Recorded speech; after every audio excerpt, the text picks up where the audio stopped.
ഒത്തിരി സ്വപ്നങ്ങൾ സീരിയലിന്റെ ഏറ്റവും പുതിയ പ്രൊമോ റിവ്യൂയിലേക്ക് എല്ലാ കൂട്ടുകാർക്കും സ്വാഗതം. അങ്ങനെ വർഷയും വിവേകും തങ്ങളിലുള്ള അടുപ്പം കാരണം ഒരിക്കലും വർഷയെ ചന്ദ്രദാസുമായി വിവാഹം നടത്താൻ സാധിക്കില്ലെന്ന് വർഷയുടെ രണ്ടാനച്ഛനായ രാഘവന് മനസ്സിലാകുന്നുണ്ട്. അത് കാരണം വർഷയും വിവേകിനെയും തങ്ങളിൽ തെറ്റിക്കുന്നതിന് വേണ്ടി വർഷയെ മുന്നേ വിവാഹം കഴിക്കാനിരുന്ന ശ്രീനാഥ് എന്ന പയ്യൻ ജീവനോടെ ഉണ്ടെന്ന് വർഷയെ പറഞ്ഞ് വിശ്വസിപ്പിക്കുന്നുണ്ട്.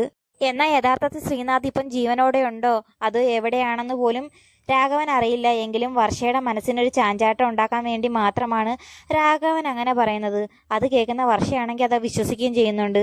ഇതേ സമയത്ത് രാഘവനാണെങ്കിൽ വർഷയുടെയും കൂട്ടുകാരികളുടെയും പൊതുശത്രുവായ ഹരിതയുമായി കമ്പനിയാവുന്നുണ്ട്. എന്നിട്ട് വർഷയും കൂട്ടുകാരെയും തകർക്കുന്നതിന് വേണ്ടി പ്ലാനുകൾ തയ്യാറാക്കുന്നുണ്ട്.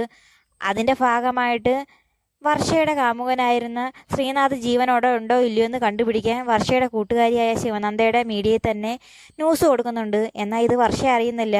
അങ്ങനെ ഹരിതയും രാഘവനും കൂടി ഓരോ പ്ലാനുകൾ തയ്യാറാക്കുന്നുണ്ട്. വർഷയെ എങ്ങനെ ചതിയിലൂടെ പൂട്ടാമെന്നും അതുപോലെ വർഷയെ പൂട്ടിയതിന് ശേഷം മറ്റുള്ള എല്ലാവരെയും കെണിയിൽപ്പെടുത്തുന്ന കാര്യങ്ങളെല്ലാം രണ്ടുപേരും കൂടി പ്ലാൻ ചെയ്യുന്നുണ്ട്. രാഘവനാണ് ഓരോ പ്ലാനുകൾ ഇങ്ങനെ തയ്യാറാക്കുന്നത്. അത് ഹരിതയോട് പറയുകയും ചെയ്യുന്നുണ്ട്. രാഘവന്റെ ഏറ്റവും മെയിൻ പ്ലാൻ വിവേകും വർഷയും തങ്ങളിൽ തെറ്റിക്കുകയാണ്. വിവേകും വർഷയും തെറ്റിച്ചു കഴിഞ്ഞു കഴിഞ്ഞാൽ വർഷയ്ക്ക് എന്തൊരു അപകടം വന്നു കഴിഞ്ഞാലും വിവേക് രക്ഷിക്കാനായി കൂടെ എത്തില്ല.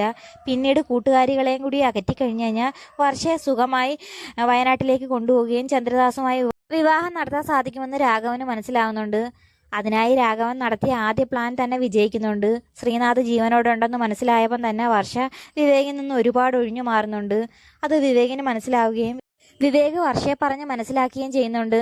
നമ്മൾ തങ്ങളി ഒരുമിച്ച് സന്തോഷത്തോടെ ജീവിക്കുമെന്ന് കരുതി രാഘവൻ ഇങ്ങനെയൊക്കെ പറയുന്നത് നിന്നെ എങ്ങനെയെങ്കിലും വയനാട്ടിൽ കൊണ്ടുപോയി ചന്ദ്രദാസുമായി വിവാഹം നടത്താനാണ് അയാളുടെ പ്ലാൻ. അത് വിജയിക്കാൻ വേണ്ടി നിന്നെ ഓരോന്നും പറഞ്ഞ് തെറ്റിക്കുവാണെന്ന് വിവേക് വർഷയെ പറഞ്ഞ് മനസ്സിലാക്കുന്നുണ്ട്.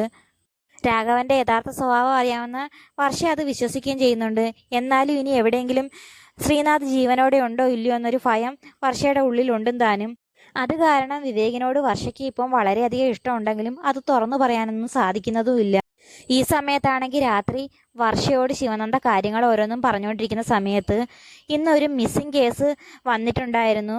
അയാളുടെ ഫോട്ടോയൊക്കെ ഇട്ട് തന്ന് അയാളെ എങ്ങനെയെങ്കിലും കണ്ടുപിടിച്ച് തരണമെന്ന് പറഞ്ഞ് ഒരാൾ വിളിച്ചിട്ടുണ്ട്. അയാളുടെ ഫോട്ടോ കാണിക്കാമെന്ന് പറഞ്ഞ് വർഷയെ കാണിക്കുന്നുണ്ട്.